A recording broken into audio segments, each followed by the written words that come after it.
Photosynthesis Lab. Purpose. The purpose of this lab was to determine the different amounts of glucose concentration of plants when exposed to different light intensity. Hypothesis. If the greater the light intensity the plant has received, then the greater amounts of glucose in the plant. We will be having 4 different types of light intensity in this experiment: super light, normal light, very pale light, and no light at all. Variables. Independent variable.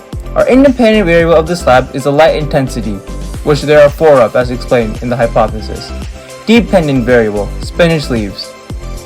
And control variables are temperature, of which the experiment is taking place at, which is at room temperature. Heat of the water, which the water is boiling at when we will do Benedict's reagent.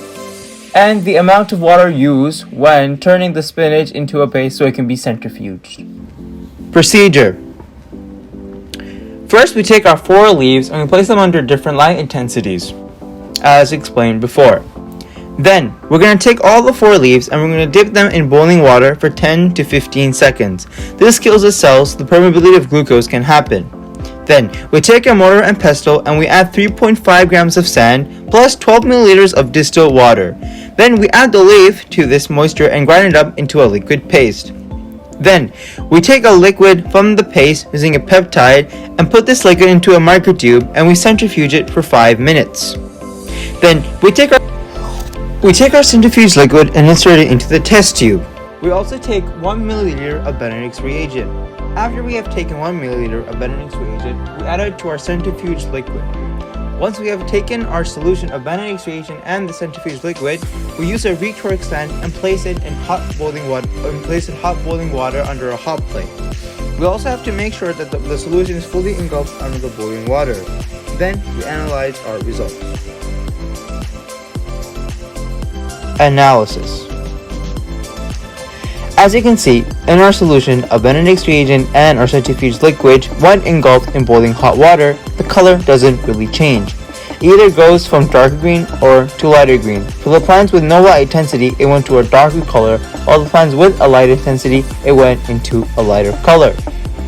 Theoretically, what should have happened is that when Benedict's reagent is reacted with glucose, the solution must have turned into a darker color, specifically from orange to dark red. This is what should have happened, and when it doesn't have any glucose, the solution should turn dark blue.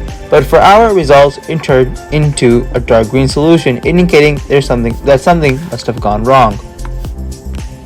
Experimental error. Our first experimental error for this experiment is environment of the spinach leaf. Our second one is type of plant being used, and our third experimental error for this experiment is denaturing of the spinach leaf. First experimental error for the environment of the spinach leaf. The spinach leaf was kept in the fridge for almost 22 hours. This means the spinach leaf was subjugated to a colder temperature where chlorophyll A and B don't work very well and there was no light, meaning there was no photosynthesis occurring during that time. And during the time the spinach leaf was out of the fridge, it was cold and it was crisp. And we then subjugated it to different light intensities. After we had subjugated different light intensities for about 10 minutes, this also means we had subjugated to room temperature.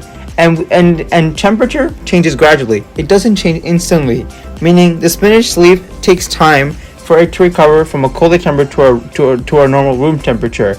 But we hadn't given it this amount of time due to the time limitations we had. After we allowed it to be in different light intensities for around 10 minutes, we had then subjugated it to dip it in hot water. These changes in temperature and the no photosynthesis happening in the dark in the fridge may be an experimental error for this experiment, as the plant may have not made the right amount of glucose for this experiment. Our second experimental error was the type of plant being used. We had used spinach leaves. And in our experiment, we found out that spinach leaves, in this experiment, we found that the leaves did not produce the right amount of color that we were expecting. However, when we had used a different type of leaf, we had found out that it had given better results, meaning that the spinach leaf we could use were old and therefore not giving us the right results, Or the spinach leaves aren't effective as giving the right amount of glucose, but that doesn't make sense. As spinach has not high amounts of vitamins and nutrients, and given that its nutritious value is very high, it should have high amounts of glucose. Lastly, our third experimental error was the denaturing of the spinach leaf when we had dipped it in boiling hot water. The dipping in boiling hot water is required and is necessary for the permeability for glucose to escape, and so that we can take it when we made a paste of it. The dipping of the leaf in the boiling hot water may have denatured the glucose entirely, and that's why we were not able to see it.